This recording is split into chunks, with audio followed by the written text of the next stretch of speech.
You're on. All right. Welcome back, fellow TFFL owners, to your TFFL webcast. It is Wednesday, October 17th, 2018. We are looking ahead to Week 7 action. We're crossing the midway point of the 2018 TFFL season.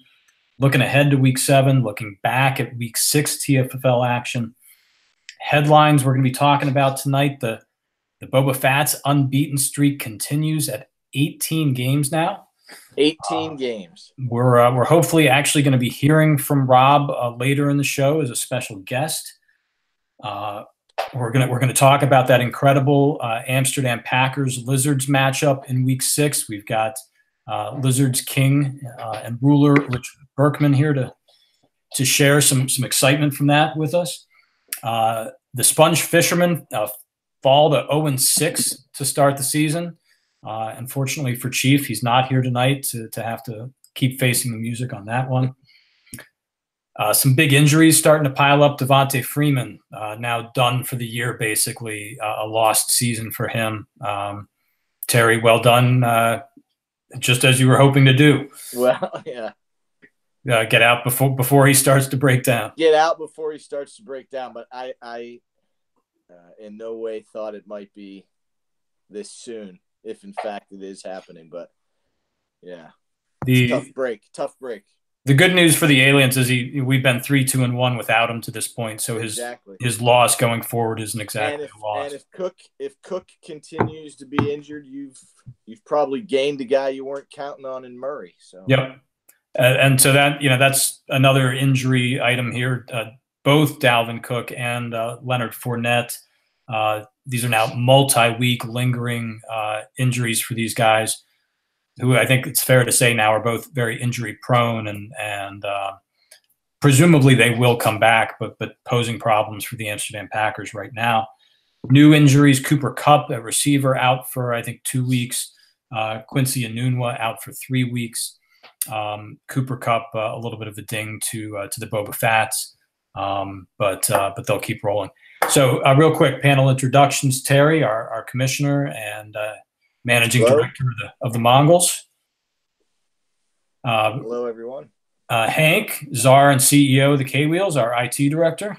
And giving a shout out live to Bill Thornburg, texting me watching live. Yeah, outstanding. Good one. A couple folks in their Syracuse colors. Berto from Jack's Giant Killers. Hey, Stick. We're still working on the snappy moniker. Next week. And fresh from a 2-hour soccer practice, joining us as a special bonus guest at the start of the show, Rich Berkman, king and ruler of the Lizards. Greetings all, and shout out to Thornburg as well, texting me on the live show. So, Rich, as I said, I would have felt remiss if we didn't bring you on. The game you had with the AMPAC this last week was probably one of the greater games any of us can remember. Just an incredible game on Sunday night, tied in with an incredible NFL game. What was it, 43-40 game between the Patriots and the Chiefs. You were actually at that Patriots game. Tell us about the NFL game. Did you know the status of your TFFL game as things were progressing in real life there?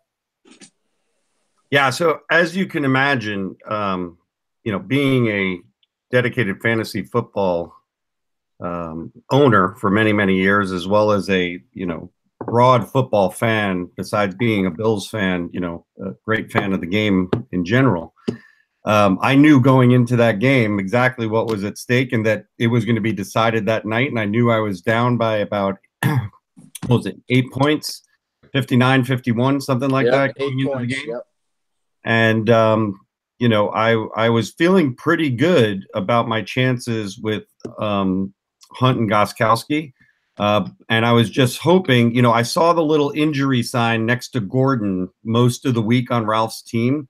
And I was wondering if he was going to pull him and put in Goodwin on Monday night. And, obviously with the result, I'm very thankful that he didn't. And, I think that he found out Gordon was playing. I can't blame him for starting Gordon because the Chiefs defense is not all that good. And I would have expected that he would have started him in the end. But with that little injury sign, I was skeptical of whether that would happen. And of course, he had Tyreek Hill. And so as the game went on, fellow TFFLers were texting me. I was literally telling everyone around me at the game that I was not only, live at this game, ready to see an exciting game, but I was going to witness the result of my fantasy team that night and explain to everyone who was on what side. So there was people cheering on, the Lizards all around me while we were watching the Pats game and the Kansas City game as well. I also happen to have had friends who were photography friends on the field who came over a few times, and they also knew the status because I let them know at halftime what was going on. And it was funny, towards the end, Hank was texting me, and he was writing me things like, we owe you thanks, Lizards, taking down, and it was like right at that 3-minute 30 mark of the game when Hank had sent that last text, like, thanks, Lizards, you did doing me justice. We'll see you in 2 weeks or something like that. And Brady had the Pats had just gone up by a touchdown, and out of nowhere, it was like shock. I was up by 10. All of a sudden, I was down by 2 with Tyreek Hill's long touchdown, and literally my face probably turned white. I was like, "Are you kidding me?" That happened so fast. And literally I was in shock. And then I was like, all right, they're going to have to come down, and God, I hope they don't score a touchdown. And as they got closer and closer, I was like, oh, geez, are they going to run the ball in? Are they going to score a touchdown? I'm only going to get 1 point and lose, by 1 because I was down by 2.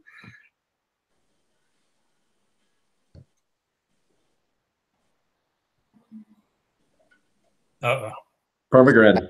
So we were very excited to walk away with a 1-point win. I'm sure that was grueling for Ralph. I did see he had some great pictures that he was posting from the Dallas game that it looked like he was attending. Yep. So I hope he was having a good time regardless. But the Lizards were very, very pleased to end up 3-3 on the week, as well as we were pleased with our pickups in our free agency and getting Smallwood and the throw in there with Josh Rosen just for see what happens. But we had some guys to release, so we made good on that, and all in all felt like a great weekend in the end. The Patriot game itself was really exciting. As you can imagine, the fans were going berserk, and when they were all shocked too when that Tyreek Hill touchdown, except for that one guy who threw a beer at him or whatever. He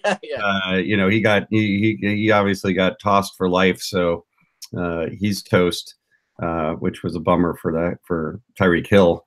But he's a Amsterdam Packer, so I really didn't care.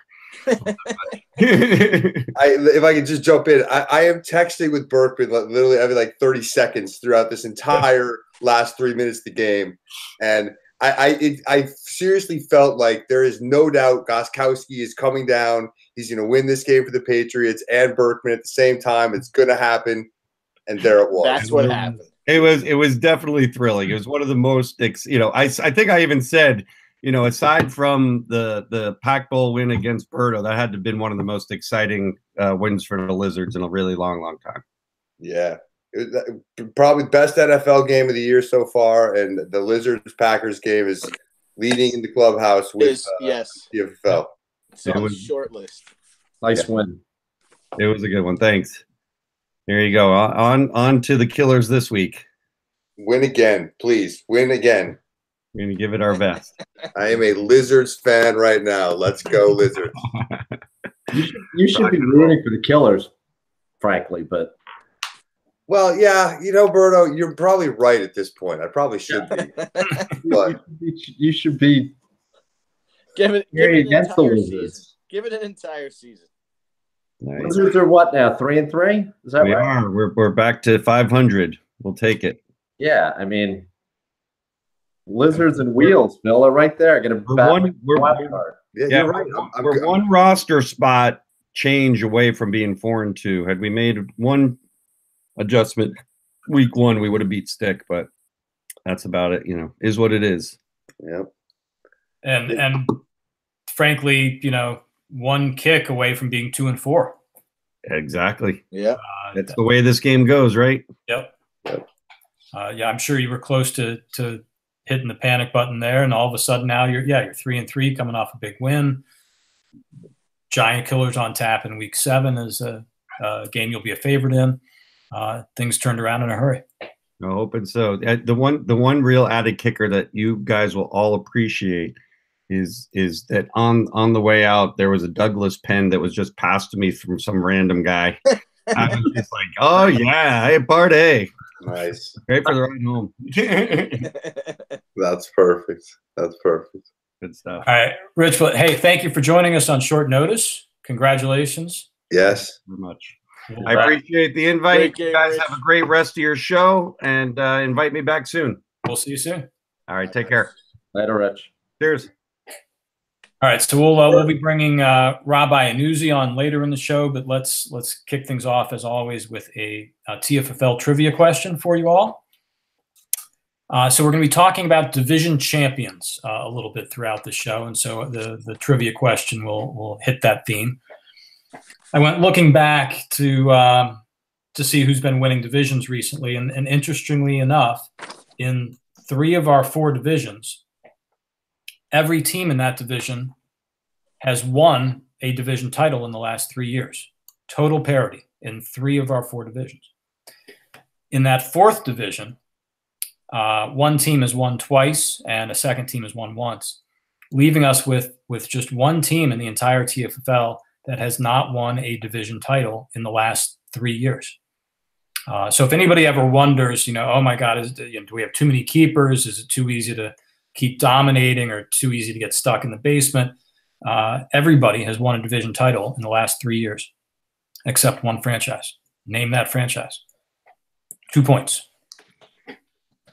2 points. 2 points. 2 points.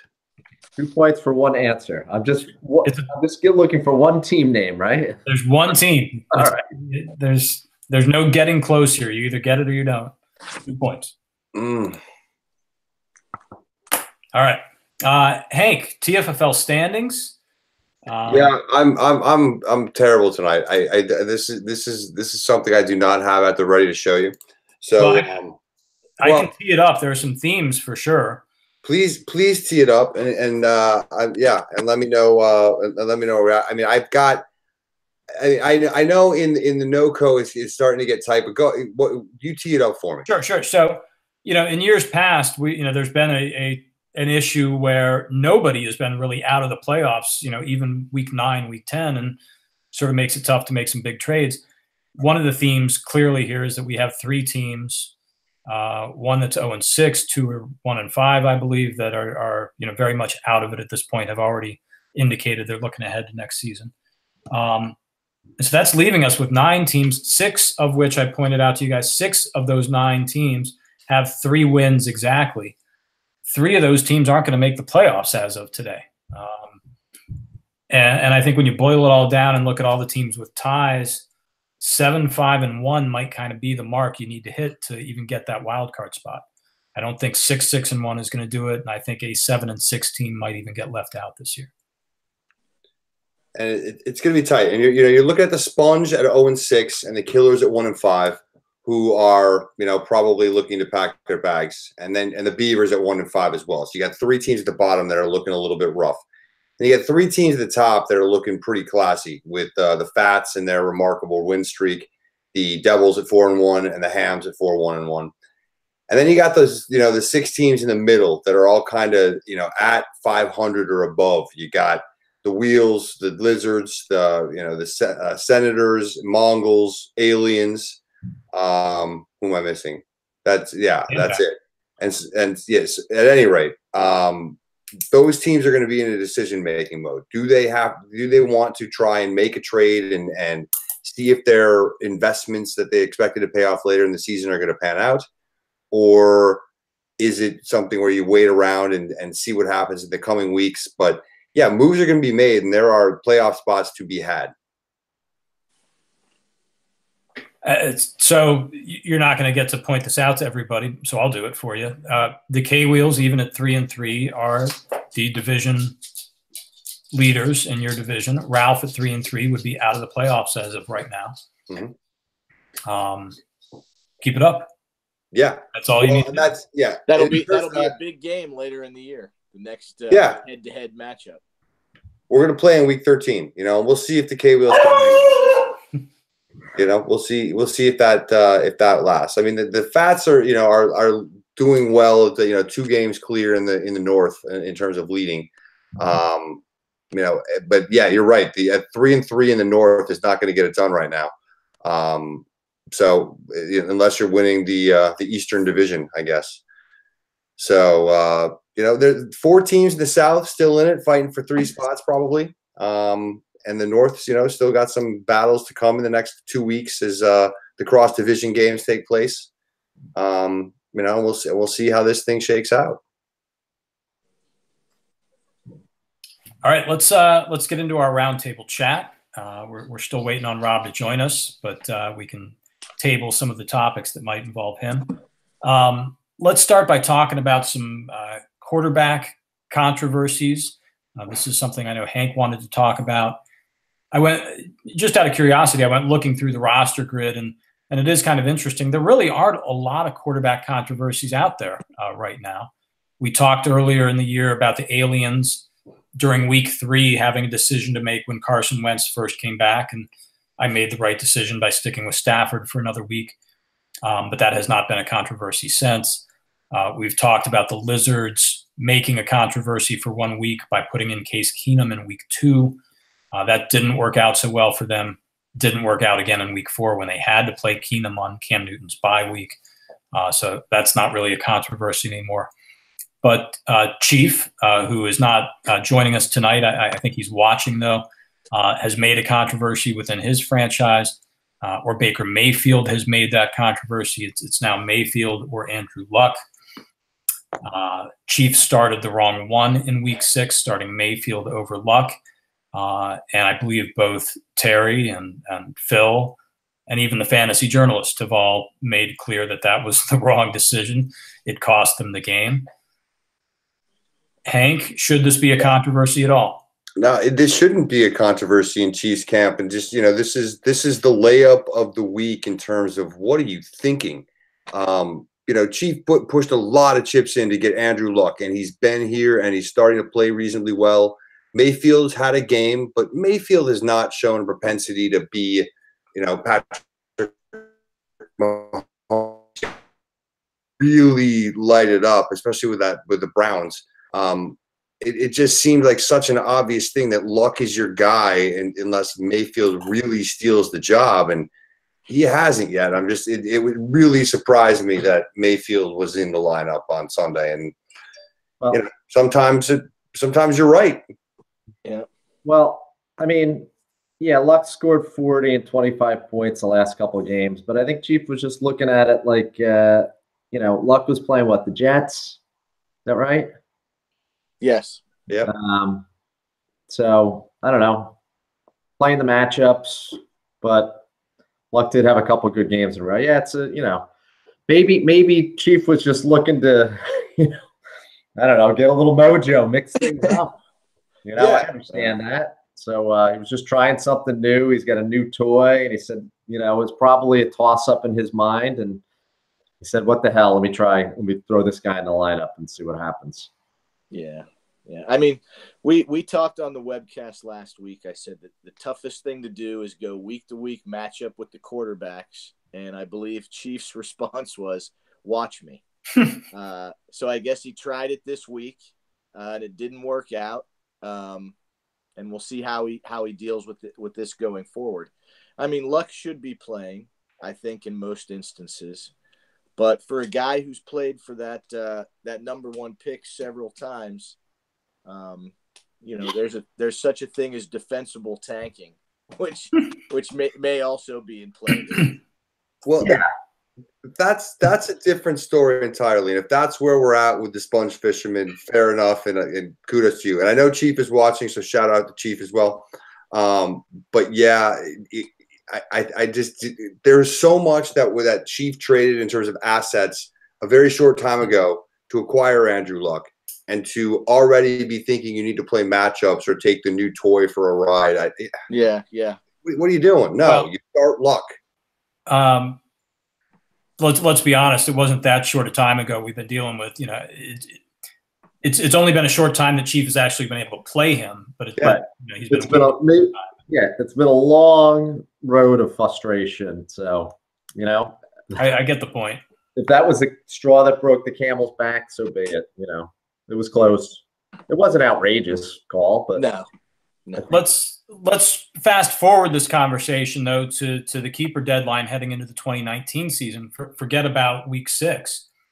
I think, Hank, you've been on record as saying you don't think Mayfield is the keeper that the Sponge will have next year.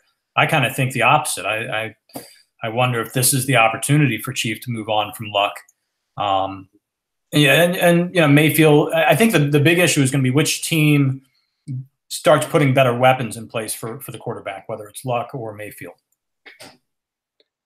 Yeah, and maybe you're right. And maybe I'm underestimating the love that Chief may have for Mayfield. I mean, yeah, we all hope our little gems that we mine pan out and turn into potential keepers, and that's fun.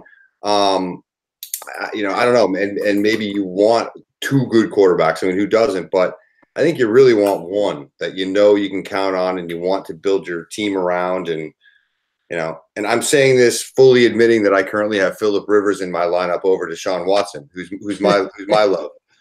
So maybe he'll pull a Michael and keep like Breeze and Mahomes, and you know he'll keep 2 quarterbacks, and we'll see. But no, there's plenty of time left to go here before a decision needs to be made. So far too early on the Baker Mayfield, you know, keeper potential. So. And Michael always wanted Mahomes to pan out and be able to trade Breeze. That was always the plan. That was the plan. Yes, and he played well played, Michael. Hank, I wasn't aware you were starting Rivers this week. That's breaking news. Well, breaking news here on the webcast. Sure. I'm looking at it. And Watson had a rough week last week. He's a little dinged up, and they're playing Jacksonville. Tough defense, and I feel like Rivers might be a better play. We'll see, though. I'm wavering on it because Rivers is playing Tennessee in London, which might be a little weird. Yeah, the London thing is the issue with Tennessee is that they're just not putting up any points. Yeah. So what we need to be airing it out is you know, Tennessee offense is putrid right now. So yeah, we'll see. Watson may be in by Sunday. Hey, so for the first time ever, a listener has texted me a picture on a Post-it note of his answer to the trivia question. I cannot actually see the answer, so we'll save that, and that person can be the guest scorer tonight. All right, let's move on to our next topic. I told you we'd be talking about the theme of division battles. There's a great one shaping up in the SoCo West between the Hormel Hams and the Senators. We talked about the Hormel Hams a lot last week. We know they've got Patrick Mahomes, a guy at the top of the lineup who could carry them to a packed bowl. They've now won 4 straight. The Senators, on the other hand, they were a preseason title favorite. They're only 3-2-1 at this point, but they're in the hunt. They've got their own stud quarterback, obviously, in Tom Brady. Both of these teams, I've noticed, have remaining games against the Sponge, the Beavers, the Killers, all winnable games for both of those guys. So the playoffs seem likely. Week 13 is going to be another big divisional matchup here between the Hams and the Senators, probably deciding the division at that point. I'm just asking you guys, which team do you see as the biggest title threat? Wow. These are 2 good teams. Yeah, it's kind of a coin flip for me. You know, you look at the Hams, the Devontae Freeman injury, Tevin Coleman can step in there. Ito, by the way, too. Somebody should make me a trade offer for Ito.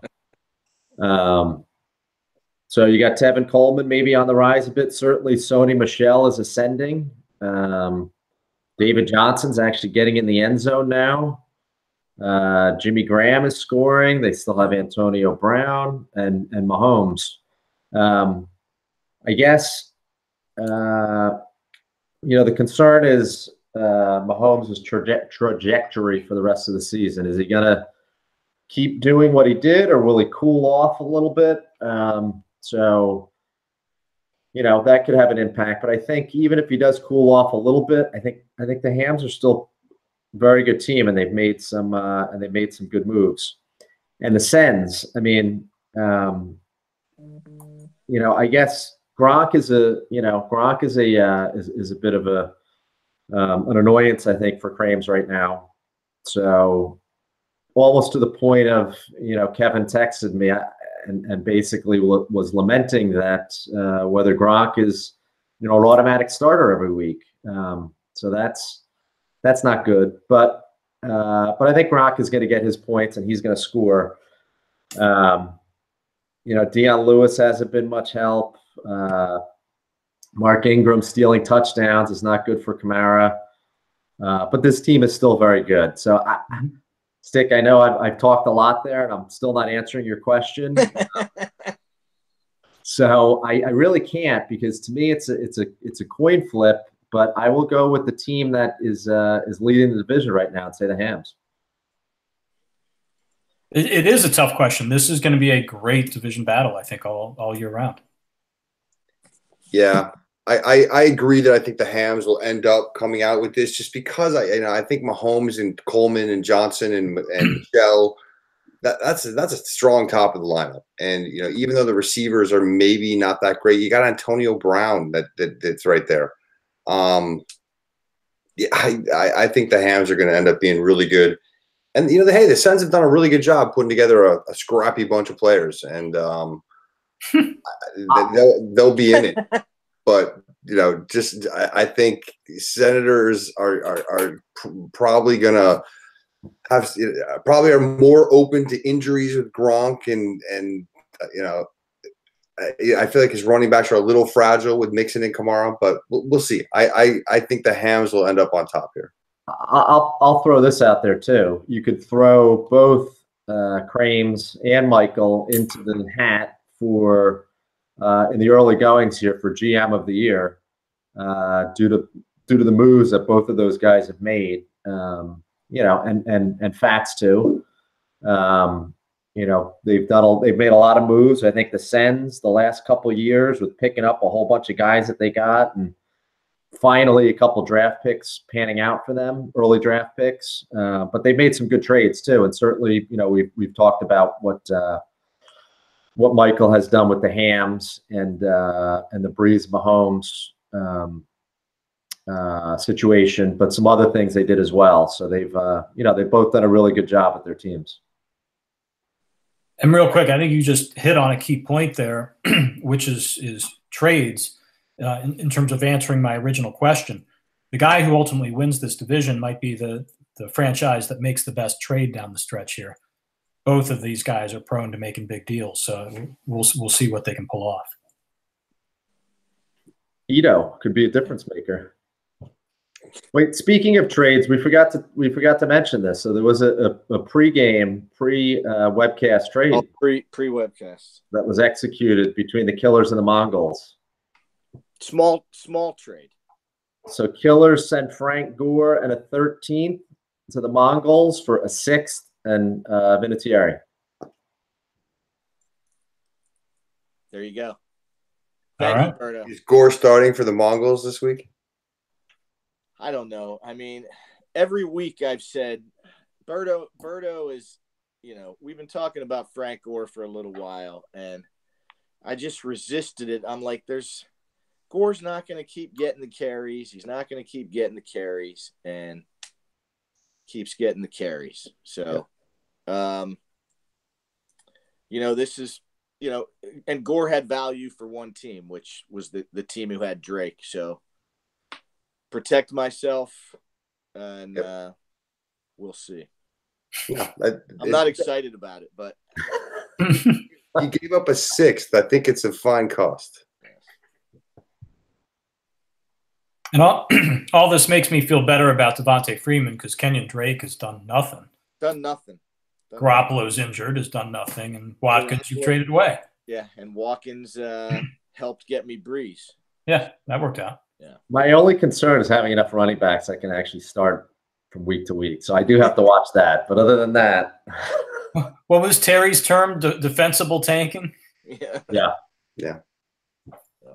All right. Well, this is a great segue. Our next topic is trades. We as evidenced by what we just saw, trades are starting to happen. There was I'm sorry, Stick. Did I go into that one too quickly? Were you? No, that was perfect. Well done. All right. And of course, you had a slightly bigger trade earlier in the week. Marshawn Lynch going to the Boba Fats. Tell me, is there a lot brewing out there? We talked last week about a lot of big targets. Lynch was one of them. Gore was not. Do you sense we're going to get some blockbusters soon? I mean, I don't know. The well is kind of running dry in the Killers, but I don't know what the Beavers are doing. I'm assuming, we went through the whole litany of the players that Bill didn't want to trade, but maybe that is starting to loosen up a bit.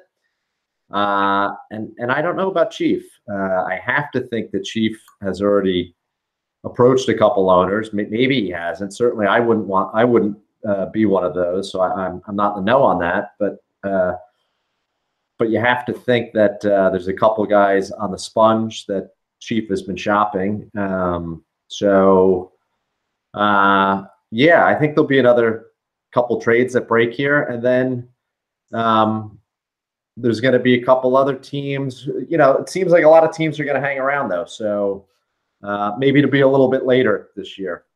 So somebody do me a quick favor while I babble here for a minute and pull up the essential document. Who can do that real quick? I can do that real quick.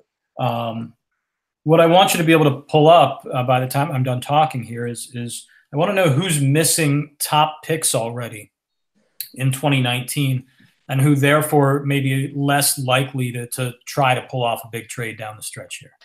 All right. So 2019, the Amsterdam Packers have an extra one from the Aliens. So the Aliens are not likely to make it. And the Senators have sent their number one to the Killers for something. That was the Gronkowski. That was the Gronkowski. There you go. Yeah. The Senators are also missing their two, but they have a two back from the Killers. Yeah. So,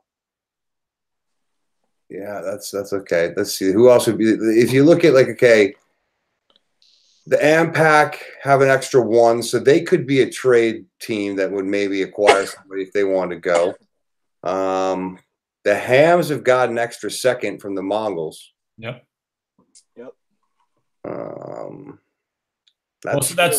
That's interesting. So the Hams have a little extra firepower. The Senators have a little less. Mm-hmm. The Hams may be the team that can do something bigger down the stretch to help themselves. Yep, that definitely is true.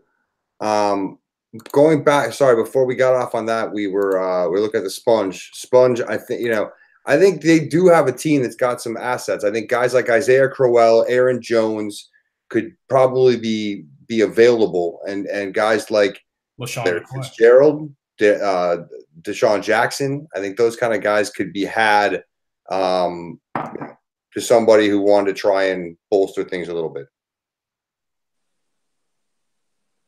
Yeah, for sure. Add Larry Fitzgerald to that if you didn't say him already. Mm-hmm. But yeah, and I'm sure he's talked to some people, but yeah, there's a handful of people on Chiefs roster that would be valuable for a team looking to make the playoffs. Now, I'm one of those teams. I'm probably just like you, Hank, where I'm not quite sold on my franchise yet. I'm not making calls on any players right now, and nobody's been calling me yet. So I don't know what the level of activity is out there. But I just don't sense it's brewing quite yet for a McCoy trade or a Brandon Cooks trade or something really big. I think one of the teams in the middle is going to have to decide that they're going to go for it and make up their offer and get that out on the market. I've lost 3 straight. So the K-Wheels are probably not the team that's going to be that team, at least not at the moment, but you never know. Somebody probably is going to do it because there's going to be some movement of some kind, but maybe it isn't, again, the blockbuster Larry Crowells of the world that are the blocks. Hey, so we've just learned that Rob Iannuzzi is not going to join us after all this week, unfortunately. So real quick, we don't need to make a long conversation out of this, but the one question I was dying to ask him that I would love an answer to is, why the heck does he have 3 kickers? Yeah, that is intriguing. You know, as to why you would carry that, but we haven't seen that in 20 years. No, and he's still got one defense that's got a bye in front of them, so that's not good either. Thornburg asked a live question for the panel. We just talked about the Frank Gore trade here prior to the webcast, and commented that was, you know, if we were all sort of accepting of that, why we would have poo-pooed his trade for Jordy Nelson.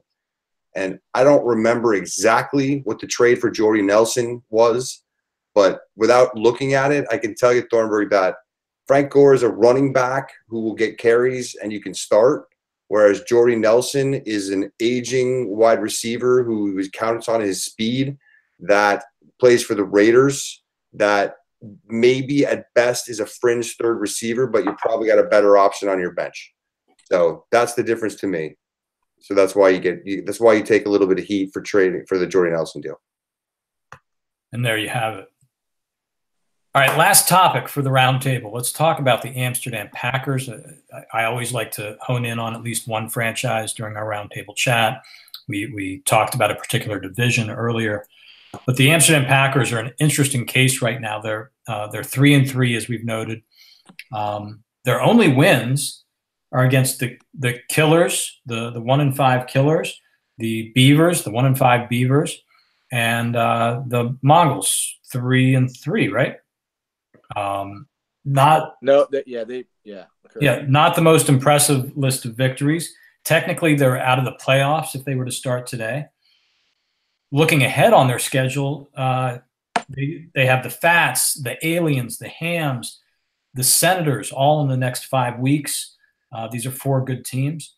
So I think it's tough to see the Ampac suddenly correcting and romping over all of these teams. They're going to be in the same boat in 4 more weeks, I think. We've talked about their stud running back problems. Dalvin Cook, I looked this up, 98 rushing yards on the season. Leonard Fournette, 71 rushing yards on the season. These guys have just been nicked up, not playing, surprise scratches, lingering injuries. Very fragile guys at this point in their respective careers. How at risk of missing the playoffs is this franchise?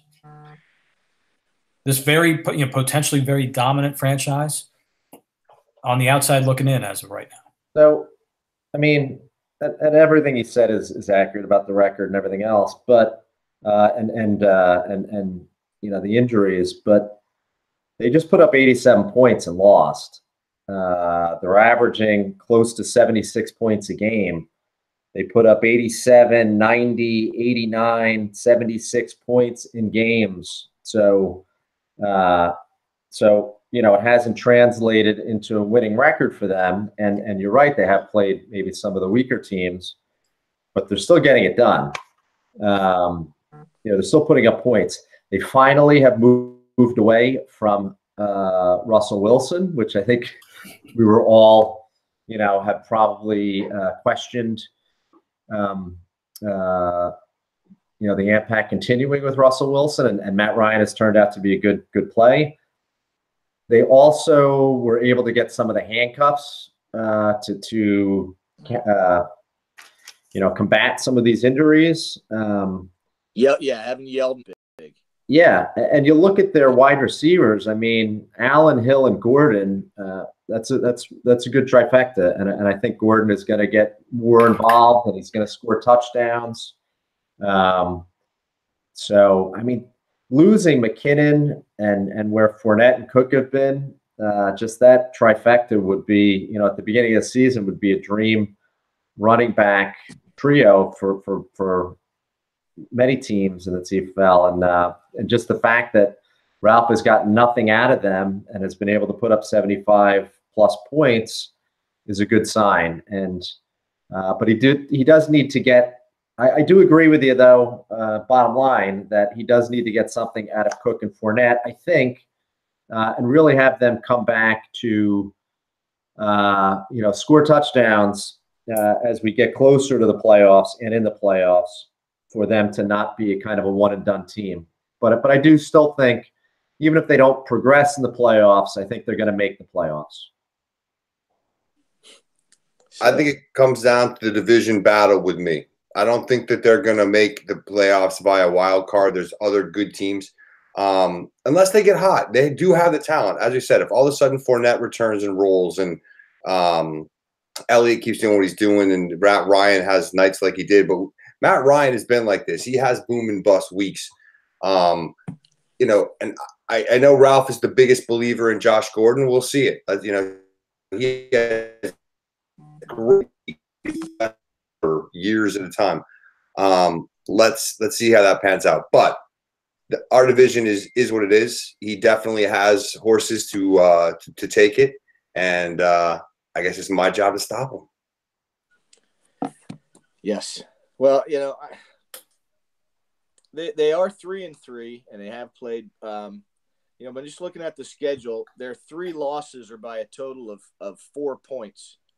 So a field goal in each game, and we're talking about the 6-0 AMPAC, and what a great executive Ralph is. So, I mean, it's a fine line in the TFFL, but I think that the AMPAC end up making the playoffs. Matt Ryan's been playing great, and like Berto said, Gordon's going to get more involved, and Tyreek Hill's just a force of nature. So I think he'll keep piecing together wins. We got to give a live shout out to Kramer, who has joined the live audience of the webcast. Outstanding to see the engagement from the TFFL. Fantastic. A barrage of texts. I'd like to share the last question I received from Kevin. Terry, what do you do with your annual shampoo savings? Nice. Nice. And I did shower today, by the way. Kramer, if you could submit these questions in advance, you'd have an opportunity for the TFFL treasure chest. So back to the AMPAC. I mean, they're a very good team, obviously, potentially the best team in this league. As I spelled out, yeah, they're 3-3 now. They've got 4 tough games coming up in a row here. Not in a row, but 4 out of the next 5 weeks. If they go 2-2 there, and they've still got injury issues during those upcoming weeks to Cook and Fournette. They've got bye weeks coming up for all their stud running backs.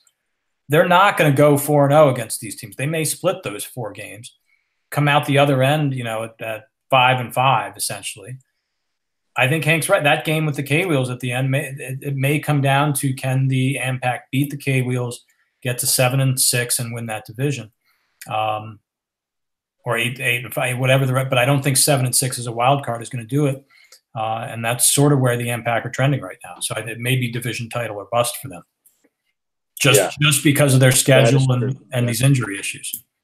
That's what I was getting at too. Is the Fats are rolling, and isn't that who they play this week? Or I play the Lizards. I think they play the Fats. That's a tough game. Hey, if the AMPAC beat them, great. Right. That's something they haven't done in 18 weeks. The Fats haven't lost. But Rob, it's on you too. It's a tough road for the AMPAC, but they're obviously a very good team, and I think probably will make the playoffs. But yeah, it may come down if Hank can beat them down the stretch. He may be able to take the division. All right, so we'll hopefully get Rob on next week. He certainly deserves to talk about his 18-game unbeaten streak. He's our defending champs and right now the current leader, but couldn't join us tonight. Terry, why don't you take over, give us your commissioner updates, any news, notes, reminders, look ahead to the trading deadline? No, well, the trading deadline, I've looked it up, and Chief is right. It is that Saturday before Thanksgiving, weekend before Thanksgiving. And also, just as we get closer to the end of the season here, just because it'll help me out, pay attention to how many FA and IR picks so I don't get a phantom pick from someone and award a player I shouldn't. And that's all for the commissioner's update. All right, keep things running smoothly. I did think we had changed the trade deadline to the Wednesday before Thanksgiving, but I'm sorry, that's what I meant. The Wednesday okay. Thanksgiving. I said all right. Yes. All right, good. Okay, let me give you the TFFL trivia answer, and I'll dive into my phone here in a second and pull out Bill Thornburg's picture of his team. I'm looking for the one TFFL franchise that has not won a division title in the last 3 years. I'm seeing the Aliens, the K-Wheels. I think 2 people have the Aliens. Let's see what Bill Thornburg as our guest has. I don't know if you guys can see his picture here. Is that too much glare? Mongols. The Mongols, Bill says. The correct answer, as another one of our viewers did correctly guess, is the Sponge Fisherman.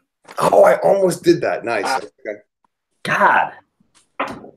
Chief accurately knew that his team had not won the division title. And Chief takes a bigger lead. As Chief's not here to get his scoring points. Yep. Yeah. But again, I thought that was great that 11 of our 12 teams have won a division title in the last 3 years. I think we've got a good setup that lets people rise and fall. Sorry, Chief. And this year is not going to be the year either for the Sponge. Well, here's the good point if we want to, but the score season-wide overall already is Chief with 7 points, T-Row, Berto, and Hank all tied for last with 3 points. So, Chief, congrats on getting the question, but as you're not live, you're not getting the 2 points, and we can't let you get that far ahead. No 2 points. Well, Bill was the opportunity. Chief has sort of been playing as the guest, so Bill was the opportunity to add to that, and he unfortunately failed all the other guests. Thorny's going on the list as a bagel. There you go. Just for point of reference, the last Sponge Fisherman division title was in 2013, 5 years ago. All right, Terry, take us through our weeks. Again, we're now crossing that midway point, pretty much like as of right this minute, middle of the week here, This is where, week 6 and 7. Take us through the week 7 TFFL schedule and give us a game of the week. Yeah, well, we've been talking about the Sponge, and he's live, but the Mongols at 3-3 take on the 0-6 Sponge. I hate that. Always playing the team that hasn't won.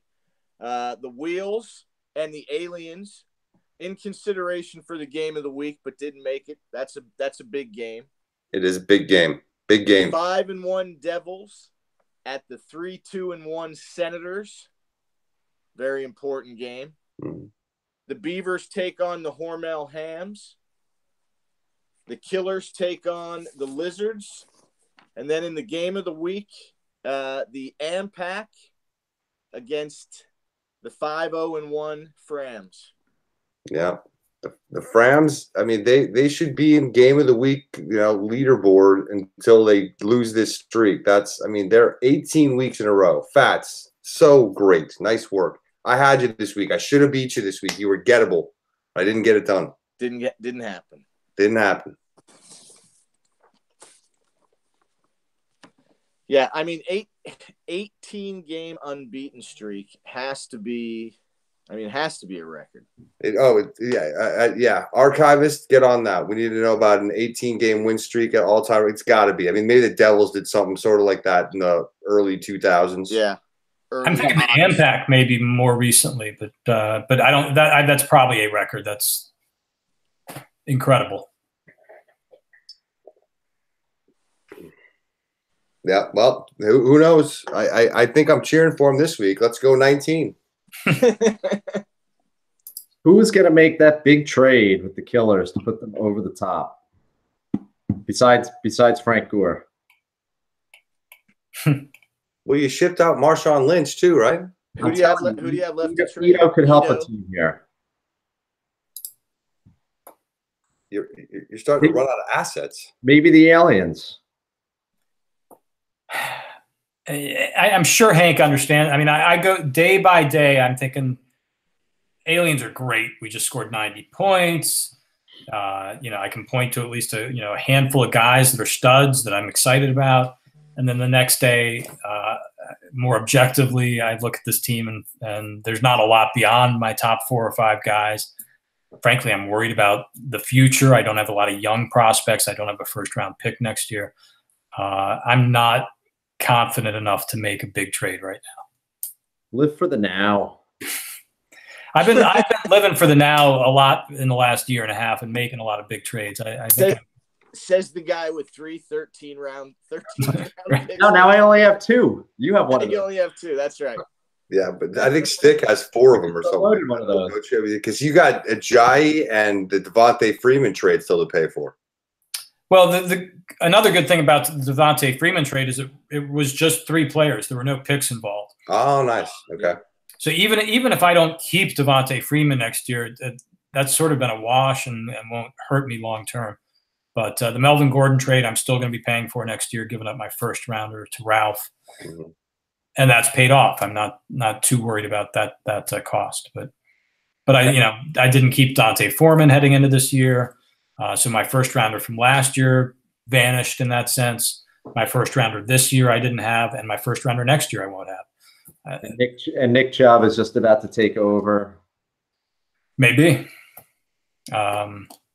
And if Dalvin Cook comes back and totally takes that job away from Latavius Murray, the aliens are an iffy team right now. I like this. I like this impromptu aliens talk, but we're going to have to do it in depth. Sure. Yeah. They're going to need a more crucial examination, especially after they lose this week to the K-Wheels. And we have a big and I keep meaning to put the aliens on the agenda, but it's one of these things where let's see what happens week by week, and I just keep hovering around 500 and might keep doing that. But if I go one way or the other, we'll have more to talk about. So yeah, big game with the K-Wheels this week. The aliens wheels are series is tied at 11. Yeah, we have a fairly even rivalry. We'll see. This is an important game. The loser of this has a lot of questions to ask. Mm-hmm. The winner of this has different questions to ask. It's there. You're the favorite. That's shocking. Are you wavering at all on Rivers and Watson, or are you locked in on? No, that is a very tentative play at the moment. I don't know. I mean, he's at Jacksonville. That concerns me greatly. And he was so bad last week. So we'll see. I mean, he was a full participant in practice today. I mean, he's my guy. I want, back to the earlier conversation we have with Mayfield and Luck and whatnot. I mean, I want Watson to be the guy, and I'd like to start him whenever he's ready to be the guy. But I mean, I'm just worried about him being hurt and the team he's playing against, and the fact that Rivers has been pretty good. But yeah, he's not going to throw a ton against Tennessee places, you can see. Yeah, that's tough. It's a tough call. I'd go. Who are you starting? I'd go Rivers. Rivers has been really good this year. I got Rivers in there right now. You'll change your mind 10 times over the next 4 days. Yep, at least. I'll try to convince you to do it 10 more times. Oh, absolutely. You're going to have to help me analyze it for sure. All right. Well, we're now crossing the midway point. We're talking about playoff implications, deadline trades. We're obviously getting into the heart of the season here. Every game a big game from this point on. Kramer's got some real good texts here, by the way.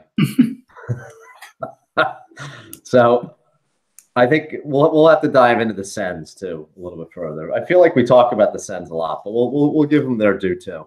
We do, but the Sens we talked about it a little bit off the top with the battle with the Hams, and they're good. the Sens are good. It's a matter of, can their high-end guys stay healthy?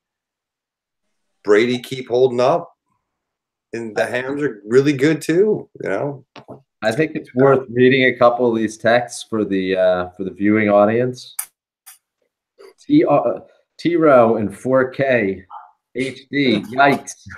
That's a shiny dome. This lava lamp has to go. Berto groveling with anyone to trade for Alf Morris. # sad. So, yeah. Appreciate the Sens being engaged. That's great stuff. Yes, it is. It is. We appreciate the loyalty and the commentary as always. Our viewers are few, but they are loyal. That's correct. Yes. We've got a lot of fans. All right, Stick, bring us home. All right. So, yeah, here we are, week 7. Every game is important at this point. Wins and losses here, as we've been talking about, will determine who we're talking about, who we're not talking about going forward. Mongols 3-3 on, one way or the other here at this point. Next week, you'll be a winning team or a losing team. Same thing with the K-Wheels. Aliens kind of all these games are big games. A lot of teams with 3 wins right now. And coming out of week 7, again, winning or losing records for many of them. So good luck to everybody. We'll be back here to talk about some of these big matchups next Wednesday as we start looking ahead to week 8. Hey, good luck in the meantime, everybody. Take care. We'll talk to you soon. Good night, See you, everyone.